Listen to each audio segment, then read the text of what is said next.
Welcome दोस्तों, स्वागत है आपका हमारे चैनल पे। आज आपके लिए देश की वायरल अपडेट्स लेके आए हैं, साथ ही साथ अनवक्त और गोदी मीडिया को एक्सपोज करेंगे। तो इस वीडियो को आखिर तक जरूर देखें, बहुत ही इन्फॉर्मेटिव वीडियो है। दोस्तों आगे आप चैनल पे लाइक, सब्सक्राइब, शेयर और अपनी कीमती राय हमारे कमेंट बॉक्स में जरूर शेयर करें। मोदी शाह का पाप का गड़ा भरा है कि खाली है? भरा हुआ है, 12 साल हो गए और कितना भरूंगा। कब फूटेगा ये? ये राहुल जी के भाषण के बाद यही खोलूंगा। अच्छा, राहुल जी भाषण दे देंगे क्योंकि लोगों को बता रहे हैं काले कारनामे, इनके काले चिट्ठे, इनकी बेईमानी है। राहुल जी पूरे देशवासियों को बता रहे हैं, बता दें तो उसके बाद इसको यहाँ फोड़े। अब देखिए मोदी शाह 12 साल हो गए मैडम, 12 साल में मुल्क को क्या दिया? बर्बादी के सिवा कुछ नहीं, बिल्कुल बर्बादी। देखिए स्तर पे भारत का नाम देखा है आपने? ओहो बड़ा अच्छा मैडम, कमाल है। भारत का नाम महिलाओं को निवास से घुमाया गया, डंका बज रहा है ना। आश्रम में जिंदा जला दिया गया, डंका बज रहा है। महिलाओं को यह दिल्ली की राजधानी में कुचला गया, डंका बज गया। वो तो सोना लेके आई थी, ये तो सोना बेचने वाले लोग, ये तो सोना बेचने में तो सोना लेके आई थी। महिलाओं को ये सम्मान किया। आप देखिए नोटबंदी करी, देश की अर्थव्यवस्था खराब कर। 50 दिन दे दी थी मुझे, 50 दिन। वो 50 दिन कहाँ गए? 15 लाख कहाँ गए? जीएसटी व्यापारियों का काम खराब कर दिया। फिर उसके बाद आप आइए कोरोना कांड का, ले लिए 52 करोड़। मोदी जी ने कुछ अच्छा नहीं किया है? कुछ भी अच्छा नहीं किया, बर्बाद किया मोदी ने देश को। मोदी जी ने बर्बाद कर दिया मुल्क का, पूरे युवाओं का भविष्य बर्बाद कर दिया। एक युवा अपना हक मांगता है, लाठी मारते हो, आंसू गैस को गोले चाटते हो, उनको पानी को बछारे देते हो।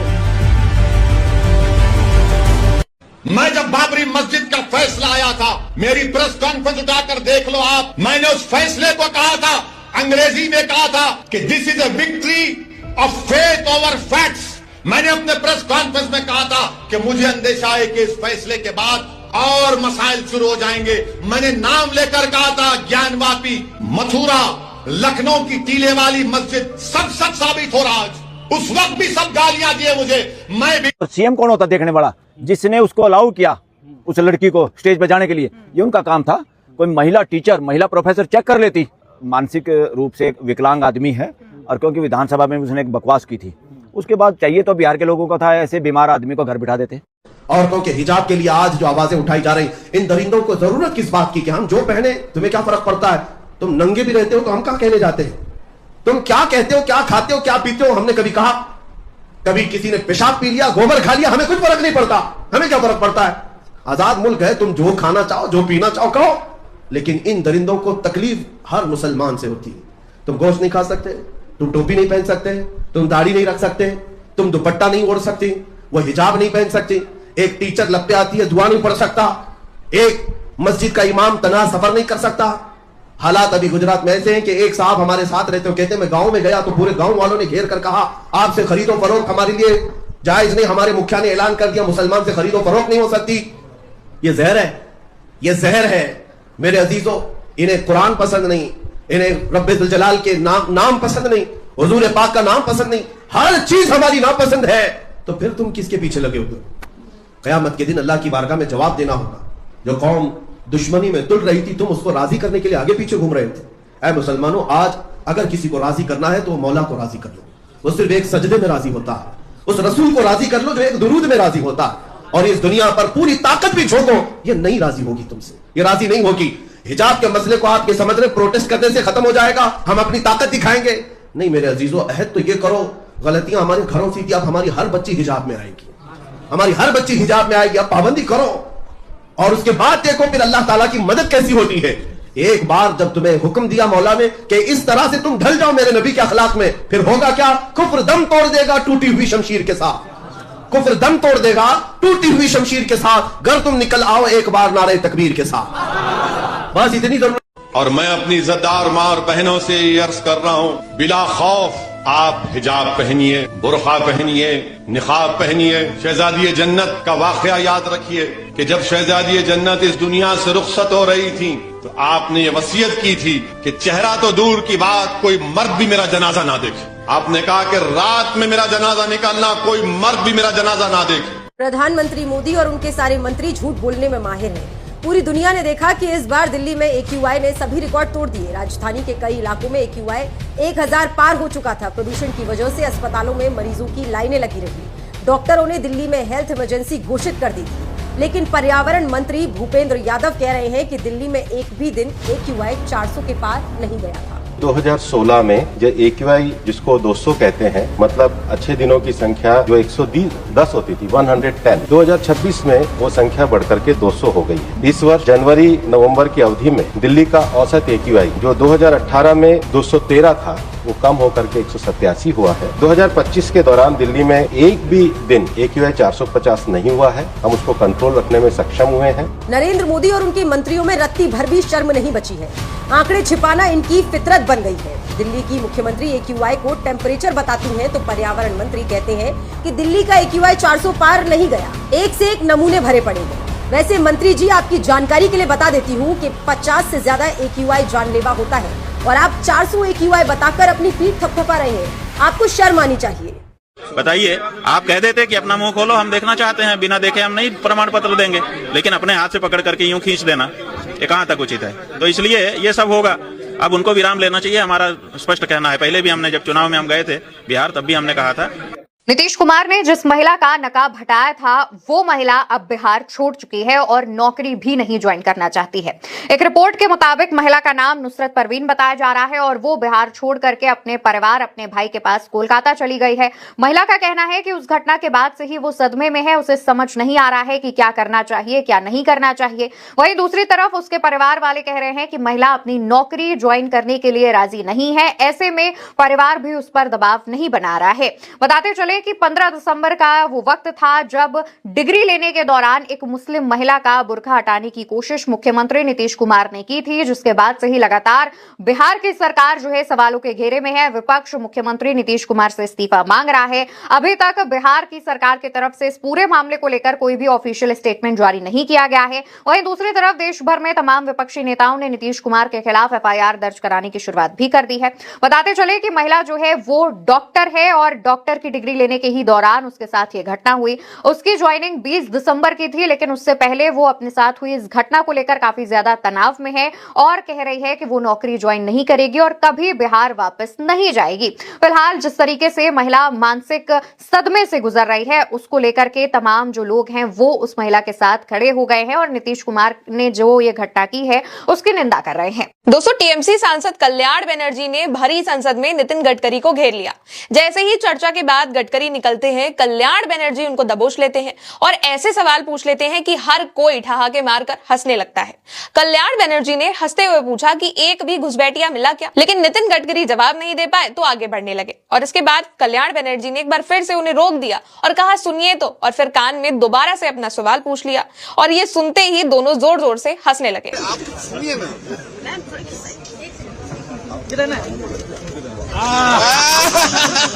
अमित शाह और नरेंद्र मोदी के खिलाफ संसद में जमकर नारेबाजी हुई है। सांसदों ने हाथ में पोस्टर लेकर प्रदर्शन किया है। असल में दोस्तों, नेशनल हेराल्ड केस में राहुल गांधी और सोनिया गांधी को मिली राहत के बाद विपक्षी सांसदों ने सत्यमेव जयते का पोस्टर लेकर प्रदर्शन किया, जिसमें शशि थरूर समेत कांग्रेस के कई नेता रहे। इस दौरान ED CBI का मिसयूज बंद करो और झूठे इल्जाम लगाना बंद करो के नारे भी लगाए गए।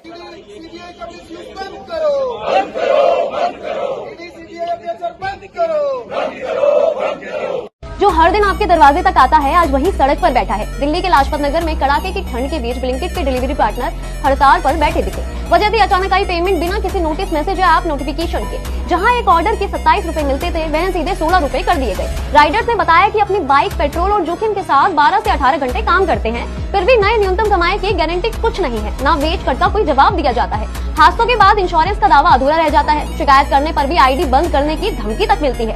सवाल पूछने पर ऑफिस के गेट बंद कर दिए जाते हैं। सरकार ने गिग वर्कर को कागजों में पहचान दी है, लेकिन जमीन पर उनकी सुरक्षा अब भी कंपनियों की मर्जी पर टिकी हुई है। जहां मुनाफा ऊपर जाता है और विरोध की कीमत नीचे खड़े मजदूर चुकाते हैं। क्या गिग वर्कर्स की पहचान की कीमत कुछ नहीं, या कंपनी की मनमानी ऐसे ही चलती रहेगी? पूरी रिपोर्ट आप मॉलिटिक्स की वेबसाइट पर पढ़ सकते हैं और हमें फॉलो करना ना भूलें। ये तस्वीर बताती है कि भारत में अवसर की लूट कैसे होती है, कैसे 1% लोग देश की 60% सुविधाओं का मजा लूटते हैं और आपको 5 किलो में एडजस्ट करना पड़ता है। ये महिला महाराष्ट्र के मुख्यमंत्री देवेंद्र फडणवीस की पत्नी है। इनकी दूसरी कोई पहचान नहीं है और ये यहां बस इसलिए है क्योंकि इनके पति मुख्यमंत्री हैं। इसके अलावा ना तो इन्होंने कभी फुटबॉल खेला है, ना इनका फुटबॉल फुटबॉल को एफ से कोई लेना देना है, लेकिन भारत के नेताओं के दिमाग और आत्मा में जो परिवारवाद बसा हुआ है वो सारे अवसर पहले अपने परिवारों और बच्चों को देता है, और आपको मिलती है वो जूठन जो इन सो कॉल्ड लोकतंत्र के रक्षकों से बचती है और उनके बच्चों से, उनके परिवार से बचती है। ये सब नेताओं के बच्चे यहां बस लाइक और फॉलोवर्स के लिए खड़े हैं, मगर कोई नहीं जानता कि भारत के फुटबॉल खिलाड़ियों का भविष्य क्या है। बाकी इसमें से 99% को तो यह भी पता नहीं होगा कि सुनील छेत्री कौन है, मगर मेरा भारत महान है। आप ऐसे ही इन नेताओं के फैन रहिए, मगर आप बस इनका झोला और झंडा ही उठाएंगे। जब तस्वीर खिंचाने की और अवसर की बारी होगी तो इनके घर वाले बच्चे ही आपको स्टेज पर दिखाई देंगे। ये भारत की राजनीति का कड़वा सच है। आपको पता है रघुपति राघव राजा राम नेशनल एंथम है। लगता है कंगना रनौत ने अब बचपन में अपने हिस्ट्री की क्लास को मिस कर दिया था। पूरी वीडियो देखिए। महात्मा गांधी का नहीं सहा जाएगा। How is it an insult from Mahatma Gandhi ji? Mahatma ji जो है श्री राम को लेकर, जो है रघुपति राघव राजा राम को लेकर उन्होंने एक नेशनल एंथम बनाया था जिससे उन्होंने पूरे देश को जो है संगठित किया था। तो how is it an insult for Mahatma Gandhi ji? उन्हीं के सपने को पूरा करके जो है इसे राम का नाम दिया जा रहा था। अब आजादी 2014 में मिली होगी तो शायद हिस्ट्री की किताबें भी इन्हीं की पाठशालाओं में लिखी जा रही होंगी, जो इतनी अच्छी नई जानकारी हमें मिल रही है। ऑफ कोर्स वो आजादी नहीं थी, वो भीख थी, और जो आजादी मिली है वो 2014 में मिली है। बड़े बुजुर्ग इसीलिए कह गए कि आधा ज्ञान जहर के बराबर होता है, पर मुझे कंगना के बयान को देखकर मोदी जी का रिएक्शन याद आता है। कितने तेजस्वी लोग हैं हमारे पास, कितने शानदार विचार रखते हैं जी। अपनी राय कमेंट बॉक्स में बताइए और हमें फॉलो कर लीजिए। जहाँ जहाँ इस्लाम लिखा नजर आएगा वहाँ वहाँ हिंदूवादी संगठन हथौड़ा चलाते नजर आएंगे। हिंदूवादी संगठन ने इस्लाम नगर के साइन बोर्ड पर कालिक पोती और उसके ऊपर जगदीशपुर के पोस्टर्स लगाए गए। उनका दावा है कि इस्लाम नगर का नाम 3 साल पहले जगदीशपुर किया गया था, लेकिन कई जगह पुरानी साइन बोर्ड अब भी लगे हैं। संगठन ने कहा है कि प्रशासन नाम परिवर्तन के बोर्ड नहीं लगा रहा, इसलिए वे खुद ये काम कर रहे हैं। यह हंगामा तब शुरू हुआ जब मस्जिद के बाहर जगदीशपुर के माइलस्टोन टूटे हुए दिखे। मस्जिद में मौजूद मुस्लिम समुदाय ने कहा है कि ये कानूनी मामला है, अगर पत्थर टूटा है तो पुलिस में शिकायत करनी चाहिए थी। अब इस पूरे सिलसिले में सवाल तो ये उठता है कि क्या नाम बदलने के विरोध का ये तरीका सही था? क्या बोर्ड पर ऐसे हिंदूवादी संगठन का कालिक पोतना और सड़कों पर उतरकर खुद कार्रवाई करना कानूनन ठीक है, या फिर इस पूरे मामले को प्रशासन के जरिए शांत और बेहतर तरीके से संभाला जा सकता था? अब आप तय कीजिए, जो संगठन ने किया वो सही था या गलत। कमेंट्स में बताइए इस पर अपनी राय और देखिए। इस महिला की जगह घूंघट वाली औरत होती और हटाने वाला कोई मुस्लिम नेता होता या बयान देने वाला मुस्लिम नेता होता तो क्या होता? अरे वो भी तो आदमी है ना, पीछे नहीं पड़ जाना चाहिए। छू दिया नकाब इतना हो गया, कहीं और छूते तब क्या हो जाता?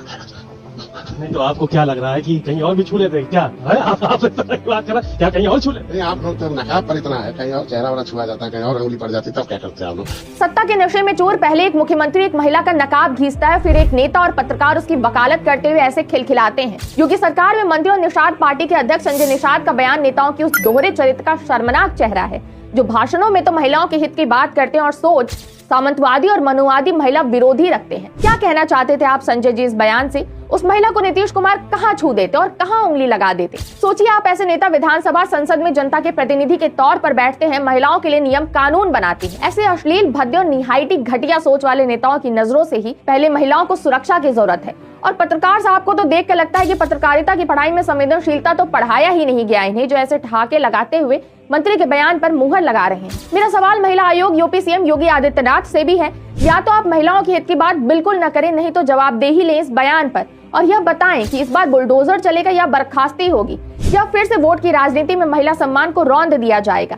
कमेंट बॉक्स में महिला आयोग योगी आदित्यनाथ संजय निषाद को टैग करिए और अपना विरोध और सवाल उन तक पहुंचाइए, क्योंकि हर बार ऐसे बयानों को मजाक में नहीं लिया जा सकता। चित्रा त्रिपाठी के हिसाब से बुर्का नकाब इतनी बुरी चीज है जिसे किसी भी महिला के शरीर से कभी भी कहीं भी उतार देना चाहिए। नीतीश कुमार ने एक महिला का मंच पे नकाब खींचा, इसकी निंदा करने की जगह गोदी एंकरानी से सही ठहराने में लगी हुई हैं। चित्रा त्रिपाठी ने ट्वीट किया है कि मैं इस बात से पूरी तरह से सहमत हूँ। जब हम बराबरी के दर्जे की बात करते हैं तो बच्चियों के चेहरे पर निकाब की कोई भी जरूरत नहीं है। चित्रा त्रिपाठी, जरूरत तो घूंघट की भी नहीं है। बराबरी के दर्जे की बात हो तो आखिर क्यों औरतों को घूंघट करना पड़ता है मगर मर्दों को नहीं? क्या इसका मतलब ये है कि किसी भी औरत का घूंघट खींचा जा सकता है? कोई भी नेता जब चाहे लड़कियों के पारंपरिक कपड़े उतार सकता है, क्योंकि बराबरी का दर्जा तो पारंपरिक कपड़ों में भी नहीं है। पुरुष शर्ट पैंट जींस यानी वेस्टर्न ड्रेस पहनते हैं और औरतों को साड़ी या सूट पहनाया जाता है। क्या इससे किसी को भी अधिकार मिल जाता है क्या उन कपड़ों को उतार करके फेंक देने का? जब आप नफरत से भर जाते हैं तो भूल जाते हैं कि कंसेंट नाम की भी एक चीज होती है। और मेरा सवाल इन जैसे लोगों से यह है कि क्या कोई मुस्लिम नेता किसी हिंदू महिला का घूंघट ऐसे खींच देता, तब भी ये बराबरी वाला तर्क दे रही होती। ये तो आग लगा देती, आग प्राइम टाइम में। बात जब अपने पर आती है तो चित्रा त्रिपाठी को प्राइवेसी की बड़ी चिंता होती है। रवि किशन के घर जन्मोत्सव में चित्रा का डांस करते हुए वीडियो किसी ने सोशल मीडिया पर डाल दिया था। तब चित्रा भिदक गई, बिना इजाजत वीडियो डालने पर भड़क गई, लीगल एक्शन लेने की धमकी दे डाली, मगर आज बराबरी की बात कर रही हैं। क्यों? आपको क्या लगता है? कमेंट करें। और आपके 40 सेकंड मीडिया को नंगा करने से बचा सकता है। छू दिया नकाब तो इतना हो गया, कहीं और छूते तब क्या हो जाता।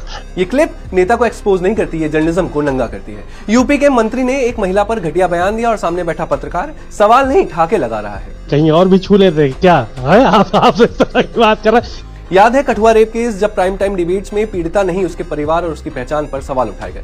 कानून कहता है कि पहचान दिखाना अपराध है, लेकिन मीडिया ने टीआरपी के लिए उससे तमाशा बना दिया। 2022 में बुलीबाई ऐप पर मुस्लिम महिला पत्रकारों की तस्वीरों को ऑक्शन फॉर्मेट में दिखाया गया और मीडिया हाउसेज ने इस इशू को इग्नोर किया। कईयों को तो मैं बता रहा हूं आज 3 साल बाद। हाथरस केस में कई टीवी चैनलों ने पीड़िता के कैरेक्टर पर शक किया, उसकी फैमिली की क्रेडिबिलिटी पर डिबेट करवाई। जर्नलिज्म सवाल पूछने के लिए होता है, विक्टिम को कटघरे में खड़ा करने के लिए नहीं। कभी महिला प्रोटेस्टर्स को प्राइम टाइम पर ड्रामा कहा गया, कभी महिला छात्रों को अटेंशन सीकर कहा गया। ये जर्नलिज्म की चूक नहीं है, ये जर्नलिज्म की चॉइस है। एंकर हंसते रहे, पैनलिस्ट तालियां बजाते रहे, और जब पत्रकार हंसता है तो वो न्यूट्रल नहीं रहता, वो सेक्सिज्म को लेजिट बनाता है। अगर ये गलत लगा तो सिर्फ देखकर स्क्रोल मत करिए, इस वीडियो को शेयर करिए, टैग करिए उन लोगों को, उन मीडिया हाउसेस को याद दिलाइए कि हंसी भी अपराध में हिस्सेदारी होती है, ताकि वो ऐसी गलती दोबारा ना करें। हर चीज से दिक्कत है, वंदे मातरम से समस्या है, एसआईआर से समस्या है, जज से समस्या है। अभी बदत है भाई। देश की लोकतांत्रिक व्यवस्था अगर कोई बचा सकता है तो वो इस समय के प्रधानमंत्री श्री नरेंद्र मोदी जी हैं। हाथ जोड़कर विनती करती हूँ, भैया इस्तीफा दे दीजिए। यार मोदी जी बहुत हो गए, अब तो आराम करो। क्योंकि ये इस्तीफा देंगे तभी जो मोदी जी, अमित शाह जी और आरएसएस और इलेक्शन कमीशन की साठगांठ लोकतंत्र को खत्म करने के लिए चल रही है ना, मुझे क्रेडिट नहीं चाहिए। ये तभी बेहतर मोदी जी इस्तीफा क्यों देंगे? नए भारत के नए गृह मंत्री अमित शाह जी गलती से साला बोल दिए, तौबा तौबा, घबराहट में तो हम क्या कर सकते हैं। शर्म की बात। आप बोले प्रधानमंत्री को इस्तीफा देना चाहिए, प्रधानमंत्री इस्तीफा क्यों देंगे? किस लिए? फॉरवर्ड चलेगी। ओके बोलिए।